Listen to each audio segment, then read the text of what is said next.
প্রবাসে যেসব আপুরা আছেন তাদের আসলে অনেক স্ট্রং থাকতে হয়, তাদের অনেক কিছু একা হাতে সামলাতে হয়। সারাদিন আমিও অনেক কষ্ট করে ক্লান্ত হয়ে যাই। আসসালামু আলাইকুম, কেমন আছেন সবাই? আমি চলে এসেছি আমার শারমিনস টাইনি ওয়ালস থেকে ছোট্ট একটা ব্লগ নিয়ে।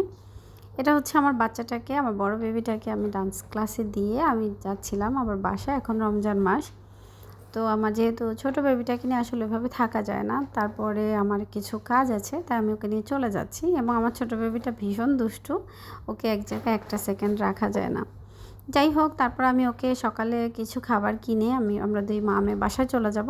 1 ঘন্টা পরে এসে আমার বড় মেয়েকে নিয়ে যাব। আমি এখন যে এলাকাটাতে আছি, এলাকাটার সবথেকে বড় গুণ হচ্ছে এলাকায় সব কিছু হাঁটার ডিস্টেন্সে আমি পেয়ে যাই। আলহামদুলিল্লাহ, এতে আমার সময়ের অনেক সাশ্রয় হয়। আমার সবথেকে পছন্দের জায়গা হচ্ছে মালয়েশিয়াতে এই জায়গাটা। আমি এখন যে জায়গাটাতে আছি, আলহামদুলিল্লাহ আমার পছন্দের একটা জায়গা।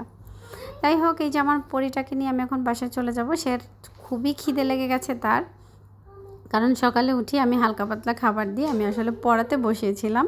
সে একদমই লেখালেখি করতে চায় না। তো যাই হোক, আমি হচ্ছে সামান্য টুকটাক কিছু বাজার নিয়ে আমি বাসায় চলে যাব। আর হচ্ছে আরও অনেক কাজ আছে আমার। হচ্ছে আপনারা আসলে যারা বিদেশে থাকেন, তারা যাদের ছোট ছোট বাচ্চা আছে, বিদেশে বাংলাদেশের মতো সবসময় বাবা মা হাতের কাছে পাওয়া যায় না।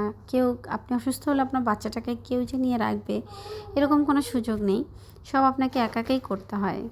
এই তো প্রবাস জীবনে। আমি বিকালে রান্না বসিয়েছি, আমি একদম রাতে রান্না করি।